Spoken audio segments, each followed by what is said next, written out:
O humor no Brasil teve uma crise muito significativa, da qual o grande exemplo foi Jô Soares.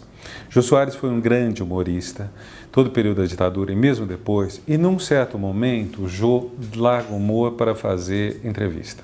Continua sendo uma pessoa engraçada, faz piada, etc.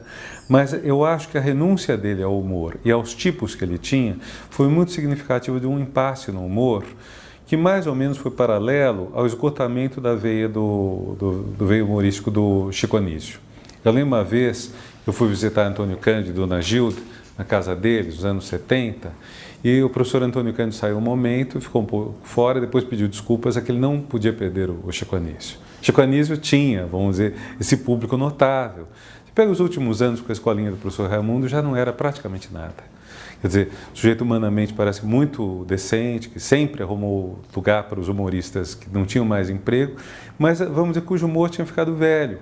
E o humor do Jô Soares, que seria um humor talvez mais um pouco intelectualizado, embora fizesse muito uso do preconceito contra a gay e contra a mulher, chegou no impasse. Não dava mais, em sã consciência, para ele zombar de mulher fútil e de gay.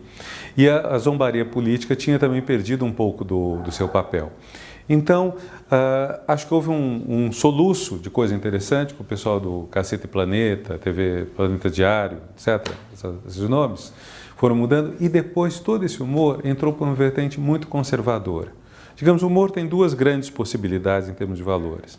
Ele pode ser uma grande crítica ao que existe, e ele pode ser um grande fator moralista. Às vezes fundem. Gregório de Matos é um exemplo, que pode ser lido como libertário pelo Haroldo de Campos ou como conservador pelo João Adolfo Hansen. Quer dizer, você tem uma tentativa de enquadrar o comportamento dissidente dentro do, por exemplo, de falar mal do judeu, falar mal de alguém que é traído pela mulher. A sátira é um gênero que é extremamente moralista, mas que alguns leitores acham que é contestatário. Eu acho que não é contestatário, eu acho que a sátira fala mal da sexualidade, fala mal do adúltero, fala mal ou do traído, né, do chifrudo. E então acho que o humor tem esses dois caminhos. O Jô, por exemplo, fez humor das duas direções. Conformista nos costumes, contra a mulher e o gay, e crítico contra a ditadura. E num certo momento, alguns anos depois da ditadura, ele para. O Caceta, que começou muito bem, depois entrou nas vertentes mais conservadoras, mais chatas. E acho que esse humor mais recente é muito assim. A gente pode pegar o Seinfeld como um sinal também interessante, o Seinfeld e os Simpsons. O Seinfeld tem personagens que são extremamente egoístas, egocêntricos, e isso no Seinfeld não era exatamente uma coisa positiva. Eles eram engraçados, mas isso não era, no início, uma coisa positiva. Com o passar do tempo e com a popularidade, isso passa a ser uma coisa positiva. O Homer Simpson é um imbecil, e durante vários anos ele é claramente um imbecil. De repente, toda a família Simpson se torna uma família meio cult. É como se as pessoas gostassem da imbecilidade, da burrice, do egoísmo. É um egoísmo cretino, quer dizer, junta duas coisas muito ruins, o egoísmo total e a burrice total. E isso se torna um valor. Então, e o que eu vejo hoje nas séries de TV americanas mais populares, não, vamos dizer, uma Good Wife, no Law and Order, e outros são muito melhores. Mas nas séries mais populares, você tem muito, sobretudo quando jovens, esse encontro dos jovens que são muito egoístas. E o egoísmo é engraçado. Sua mãe fez o quê? Ela te deu o dinheiro para isso. Os nossos comediantes de pé brasileiros fazem o mesmo tipo de piada. Eu não acho graça, pessoalmente, mas eu acho que também faz parte de um farol baixíssimo. Quer dizer, não existe mais nenhuma expectativa de uma vida melhor. Então é zombar, é falar assim, a relação com a mãe pode ser uma coisa de dinheiro, não tem... Isso é engraçado, entre aspas, para muita gente. Então acho que houve aí uma grande renúncia nisso tudo. O sinal civilizatório é que, vamos dizer, uma risada mais crítica, uma risada mais zombeteira, se deu lugar a uma risada, vamos dizer, nós somos todos assim, somos egoístas, queremos ganhar mais dinheiro, se for às custas do outro, qual o problema? Então, isso quanto à questão do humor. Politicamente correto. O politicamente correto, acho que surge de uma coisa que é interessante, que é você levar as palavras a sério. Palavras não são inocentes. Então, conforme o que você diz, isso porta um significado. Pode portar preconceito, sim. Então, acho que há um certo cuidado nisso, de você evitar situações que são desagradáveis, de você zombar de alguém. Agora, daí a você ir atrás de palavras como judiar ou denegrir, isso eu acho sinceramente ridículo. Ridículo. É ridículo alguém policiar outra pessoa, porque na etimologia a palavra judiar ou a palavra denegrir vem de tratar mal judeu ou negro.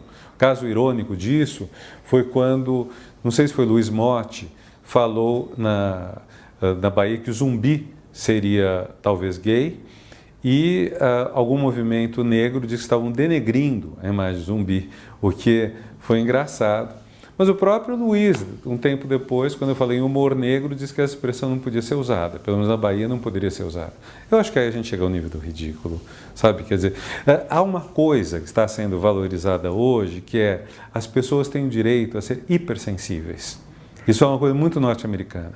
Então, vamos dizer, se alguém falar perto de mim, sei lá, numa coisa que eventualmente alguém da minha família tenha sofrido ou qualquer coisa, eu posso achar ruim.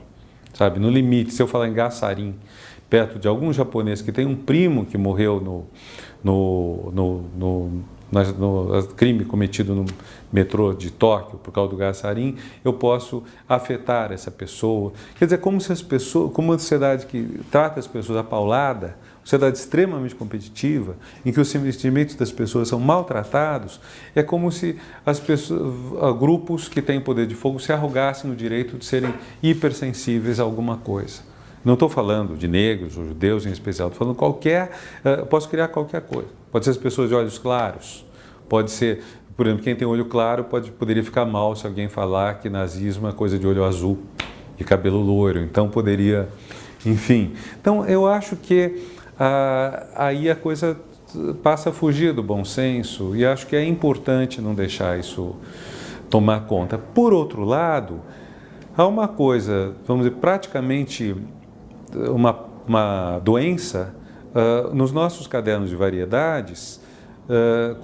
Saudar uma peça ou um filme porque é saudavelmente, deliciosamente, politicamente incorreto é um lugar comum.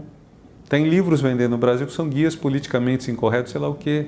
E tudo isso faz parte também desse farol baixo, dessa falta de elan. Eu não estou deslegitimando a posição que eu chamo de redução de danos, que eu mesmo compartilho muito. Eu só estou dizendo que você não pode ter só isso, sabe? Você não pode dizer, bom, agora é conveniente falar mal de todas as verdades estabelecidas, sabe? Porque só por ser verdade reconhecida seria falsa. É isso.